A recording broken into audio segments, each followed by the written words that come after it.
됐습니다. 아, 네. 안녕하십니까. 저는 부산 사는 32살 보디빌딩을 하고 있는 김건우라고 하는 사람입니다. 네. 센터가 너무 멋지신 것 같습니다. 아, 네, 감사합니다. 네, 진짜 미국에 있는 그런 센터 같은 느낌이고 그걸 좀 모티브로 하신 건가요? 네, 사실 미국을 한 번도 가보진 않았지만 이제 어릴 때부터 이런 감성을 계속 지켜봐 오면서 저도 저희가 센터를 하면은 꼭 흔하지 않은 센터를 하고 싶다라는 생각을 하다가 이제 상가 건물을 들어가려고 했는데 제가 원하는 그림이 안 나올 것 같아가지고 조금 떨어지더라도 이런 위치가 더 좋은 것 같아서 했는데 생각보다 이제 일권 회원들도 주말 되면은 놀러 오듯이 뭐 서울, 제주 뭐 엄청 많이 오니까 제 생각에 성공한 것 같습니다. 그 부분에 목표하신 대로.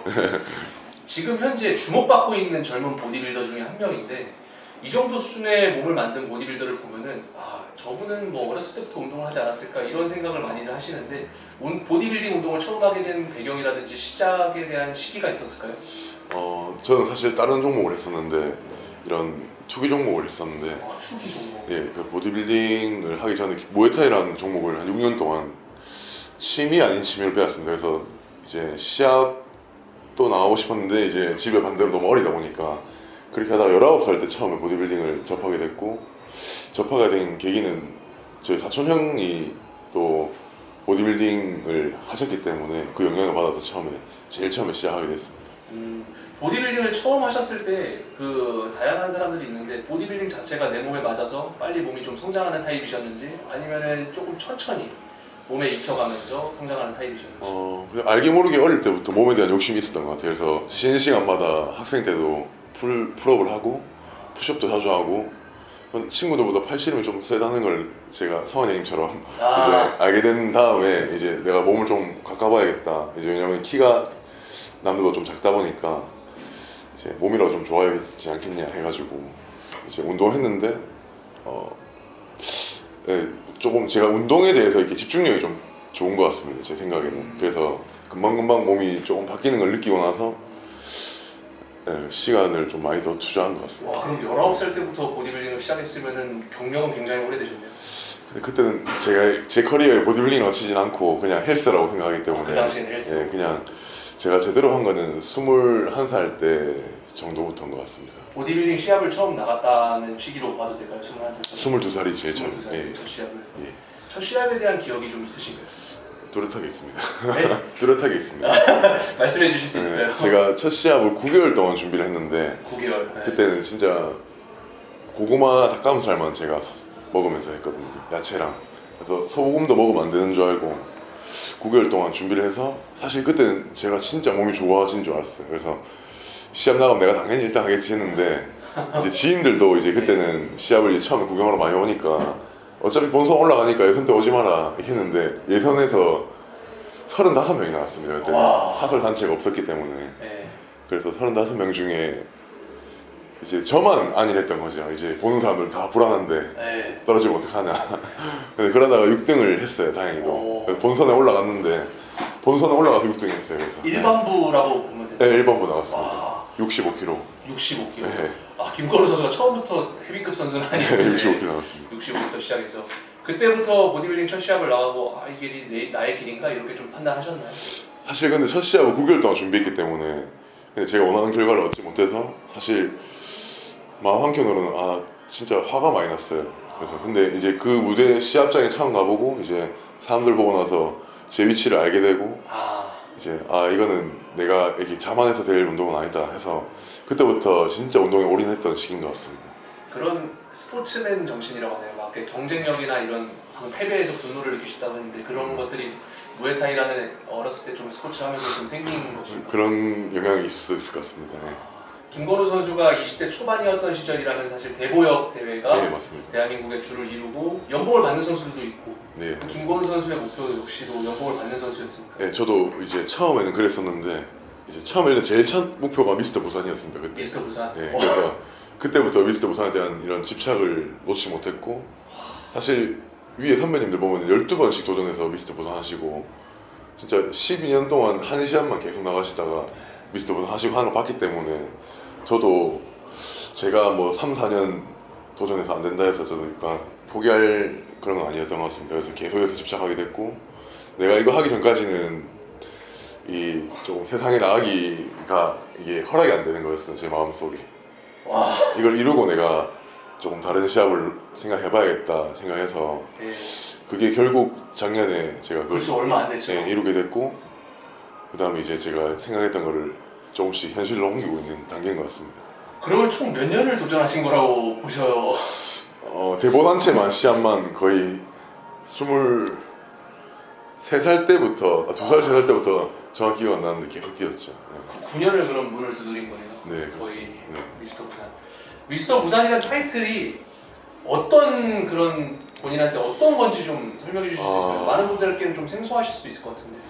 지역대회라고 하면은 조금 이제 그냥 지역에서 열리는 대회인갑다 이렇게 생각하실 수도 있는데, 제가 운동 처음 시작할 때만 해도 미스터 부산이라는 시합이 전국에서 알아주는 지역 대회였거든요. 그래서 수준도 높고 또 부산에 몸 좋은 선수들이 너무 많이 나오는 시합이라서 사실 저는 진짜 시합장 하면 너무 주눅 들고 이제 그런 선배들이 너무 높게 보였고, 그런 와중에 제가 이제 조금씩 발전하면서 이렇게 열심히 하시는 선배님들 보면서 제가 영향을 많이 받았던 것 같습니다.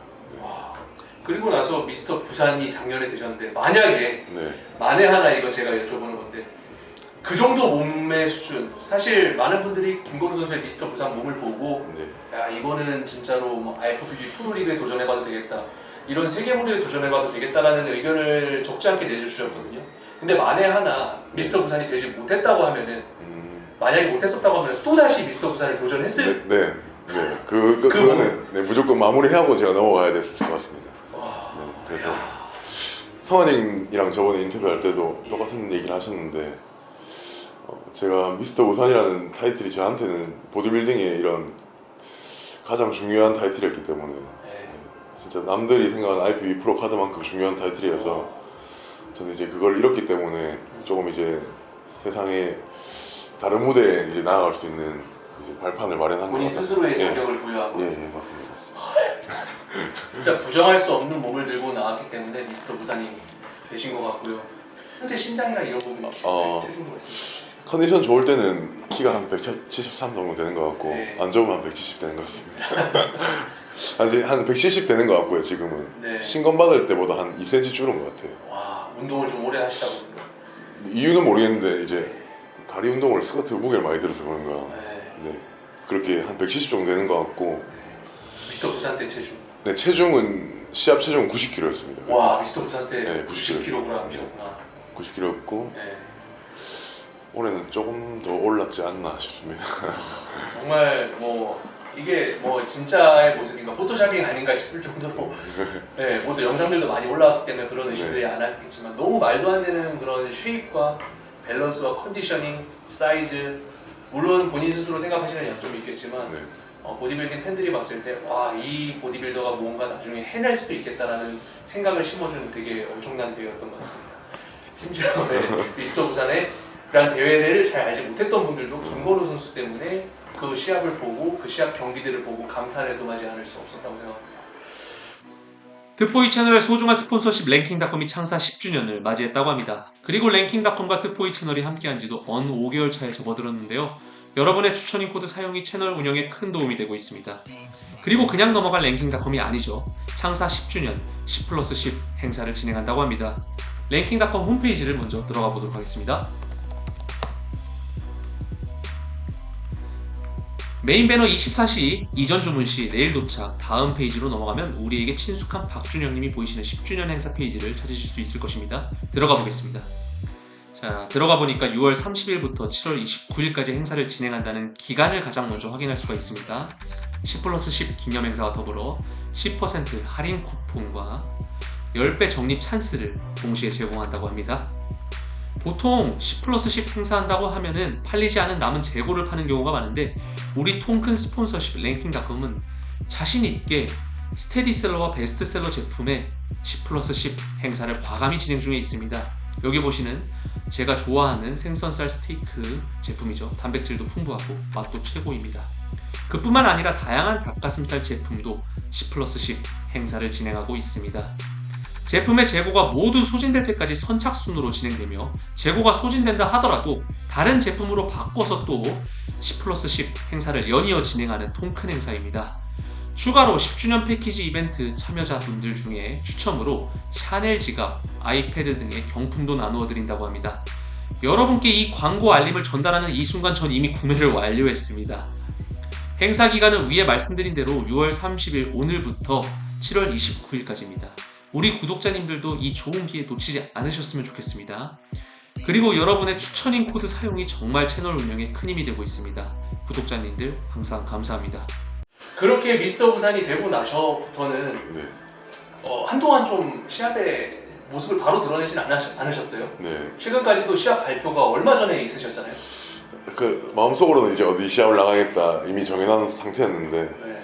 이제 공개적으로 이렇게 알리지 못하고 이제 계속 비시즌을 보내다가 이제 올해는 새로운 도전을 위해서 제가 사실 대한보디빌딩협회 시합을 안 뛰고 그냥 다른 단체 시합을 처음 뛰는 거기 때문에 사실 처음 네, 도전자 입장으로 이제 나가는 시합이라 사실 부담감도 크고 또 이제 다른 좋은 선수들이 너무 많기 때문에 또 이제 거기서 내가 섰을 때 어떤 모습일지가 궁금하기 때문에 그래서 열심히 준비하고 있습니다. 네. 모르시는 분들한테 다시 한번 각인을 시켜드리자면 김건우 선수가 준비하는 시합은 하반기에 열리는 나바코리아 GP 파이널입니다. 부담감은 좀 없으신지 궁금해요. 부담감 이때가 사설대 첫 시합인데 이제 빅네임들이랑 바로 붙게 되잖아요. 네, 그러니까 제가 이제 조금 보디빌딩 좋아하시는 분들한테 미리 알려지다 보니까 대한 보디빌딩 협회 선수들 중에서도 좀 알려진 편이다 보니까 제가 어중간한 시합을 선택해서는 오히려 욕을 먹을 수도 있겠다 생각했습니다. 그래서 제가 이왕 시합 뛰는 거 조금 좋은 강민이나 이제 다른 선배분들 많이 나오는 시합에 한번 나와보고 싶다고 생각해서 일단 제 목표는 프로전을 가는 거기 때문에 전 체급전부터 해야 되는 상황이라서 맞네요. 네, 저 아마추어니까 이제 체급전을 뛰고 그쵸. 네, 혹시나 뭐 안타까운 상황이 발생하지 않도록 뛰어서 1위를 해야지만 네, 그 맞습니다. 선수들과 분들과 예, 붙을 수가 있는 거죠. 맞습니다. 또 제가 익스트림 체급인 것 같더라고요. 예, 제가 보니까 그쵸, 그쵸. 그래서 맞춰서 준비를 좀 열심히 해야 될 것 같습니다. 일단은 한 비시즌을 좀 보낸 다음에 이제 나바 GP 파이널을 준비하는 건데 네. 뭐 충분한 시간이라 보여질 수도 있고 김건우 선수한테 아닐 수도 있지만 그 비시즌 동안 미스터 부산에 대비해서 좀 어떤 부분을 좀 초점을 두고 변화를 준비했는지.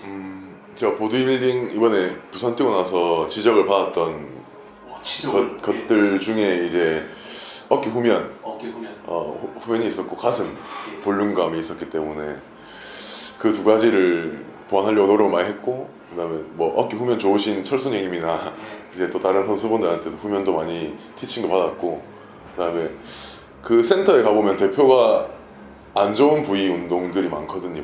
예. 기구들이. 예, 맞습니다. 보면 이제 강민이 같은 경우에는 자기가 등이 안 좋다 생각하니까 등이 많고 예.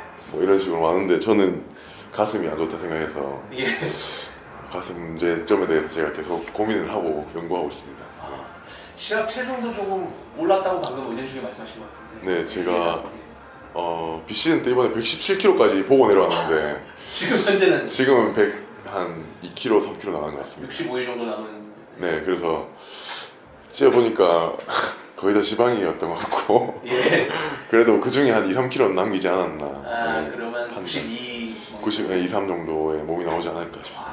되게 지금 기대가 많이 되는 경기인데 또 김건우 선수 하면은 대표적인 이야기로 운동 스타일에 대해서 얘기를 안 할 수가 없는데 네. 또 어떻게 보면은 좀 비슷하게 막 보디빌더들이 뭐 다양한 스타일이 있지 않습니까? 네. 정말 그 주요 바벨 운동들을 치열하게 하시는 선수들이 있는가 하면은 네. 머신들을 위주로 천천히 뭐 무리해서 운동하시는 스타일도 있고 정말 네. 다양한 보디빌더들이 있고 다 그 중에 뭐 탑클래스 선수들이 다 다양하게 하고 있기 때문에 뭐가 맞다 이렇게 말하기는 어려운 상황입니다. 네, 맞습니다. 네, 어떤 머신을 좋아하는 탑클래스 선수도 있고 바벨을 좋아하는 탑클래스 선수도 있고 이런 가운데 지난 몬스터짐 월드와이드 몬스터짐 프로에서 뭐 박재훈 선수가 클래식 피지크 종목에서 완벽한 그런 네. 근육과 스킨의 그런 밀착도를 보이면서 네. 쉐입과 이런 모든 부분들이 맞아 떨어지면서 1위를 기록했는데 네.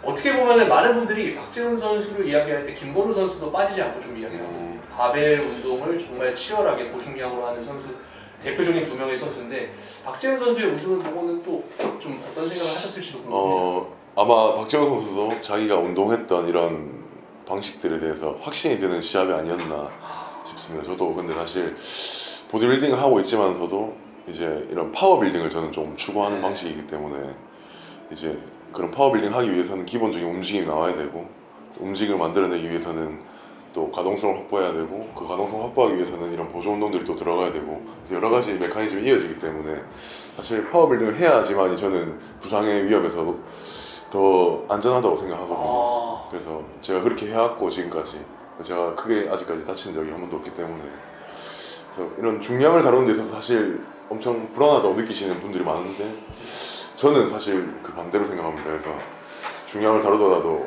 이런 가동성만 확보되어 있다고 하면은 충분히 안전하게 중량을 다룰 수 있다 생각합니다. 고중량 운동을 하는 스타일의 선수들이 좀 잠깐 이야기를 해보면 공통적으로 말하는 게 막바지 다이어트 때 네, 근육의 강도라고 하죠. 어떻게 네. 보면은 시청자분들께 쉽게 설명하자면 같은 5명의 선수가 있었을 때 뭐 근육의 강도가 좋은 선수는 조금 더 HD 화질이나 4K 화질로 보는 느낌이라고 보시면 됩니다. 네, 두 눈으로 봤을 때 그런 느낌을 조금 더 강하게 가져갈 수 있다고 하는 이런 속설이라고 하나요? 아니면은 증명된 그런 부분이라고 해야 될지 모르겠지만 그런 부분들도 어느 정도 믿고 계시는지. 네, 강도를 내는 과정에서 사실 이 중량을 무시할 수는 절대 없다 생각하고 흔한 사례로 이제 하디추판 선수라든지 이런 분들 보면은 런지를 이제 180으로 짊어지고 하는 거 보면은 분명히 영향이 있다 생각합니다. 어느 정도. 강도가 좋은 선수들 중에는 고중량을 안 다루는 선수가 네. 없는 네. 것 같습니다. 그러니까 물론 그런 탑클래스 선수들이 전부 다 선멸 세퍼레이션과 강도가 좋겠지만 그 중에서도 좀 말도 안 되는 수준까지 끌어내시는 분들은 하나같이 고중량을 좀 선택을 하는 것 같습니다. GP 파이널을 65일 정도 남긴 가운데 이제 남은 시간들에 대한 전략들도 좀 궁금합니다. 사실 아직 유산소를 제대로 안 나오고 있거든요, 제가. 예. 그래서 이제 제가 원래 수업을 하루에 한 11개, 12개씩 하면서 지금도 말씀이시죠? 예, 시합 준비를 하는데 또 거기다 운영까지 이제 더해지니까 사실 조금 많이 바쁜 상황입니다. 근데 제가 또 뱉은 말이 있고 또 기대해 주시는 보디빌딩 팬분들이 있기 때문에 또 재밌는 그림을 보여드리기 위해서 제가 사실 거기 걸맞게 준비를 해야 된다 생각합니다. 그래서 제가 핑계 대지 않고 열심히 준비해가지고 예, 한 무대에서 좋은 모습 보이겠습니다. GP 파이널 이후에 혹시 계획이 있으십니까? 이거 굉장히 많이 궁금해하시거든요. 지휘판 이후에 네. 아직 정확한 건 아니지만은 예. 한번 나바 코리아 성적을 보고 나서 제가 만약 성적이 좀 좋다고 하면은 나바 코리아를 좀 더 많이 뛰고 싶고 오, 예. 제가 원하는 성적이 못 받는다 하면은 이제 IPB 프로도 한번 도전해보고 싶은 생각이 있는데 아직 그거는 그냥 생각일 뿐인 것 같습니다. 나바 코리아 GP 파이널 이후에 또 하나 이제 이제 올림피아 아마추어가 국내에서 좀 개최 예정이기 때문에 네. 예, 그런 고민들도 좀 있으실 것 같은데 아직 그 부분에 대한 확정은 네, 근데 전 이상하게 시합 준비를 하면은 한 시합에 올인해야 되는 스타일이라서 그 당장 앞에 놓인 시합. 네, 그 여러 가지를 생각하면 이게 집중이 안 되더라고요. 그래서 한 가지에만 딱 몰두하는 스타일이라서 좀 나바 코리아 이후에 뭔가 플랜이 구체화된. 네, 구체화되지 않았습니다. 선수들하고 여행 가기로 했는데 예. 놀러 가기로 했는데 그거 말고는 예. 아직 없습니다. 황건우 선수 이렇게 좀 인터뷰 응해주셔서 감사하고 네. 마지막으로 뭐 보디빌딩 팬분들께 하시고 싶은 말씀 있으실까요? 보디빌딩을 사랑해주시는 분들이 이제 제일 많이 즐겨보는 채널이라 생각합니다. 근데 저희 대한민국의 보디빌딩 문화가 사실 외국처럼 이렇게 건강한 문화는 아니라고 생각하거든요, 제가. 그래서 저희가 사실 뒤에서 이렇게 노력하는 것도 있지만은 보디빌딩 팬분들이 좋아해 주시는 만큼 저희 보디빌딩이 더 대중화되고 더 좀 건강한 보디빌딩 문화가 자리 잡힌다고 생각합니다. 그래서 관심도 가져주시는 것도 좋지만은 선수들에 대한 이런 무지성, 비난은 좀 자제해 주시고 저희도 조금 좋게 봐주셨으면 좋겠습니다. 네. 네, 여러분 김건우 선수였습니다. 감사합니다. 네, 고맙습니다. 네.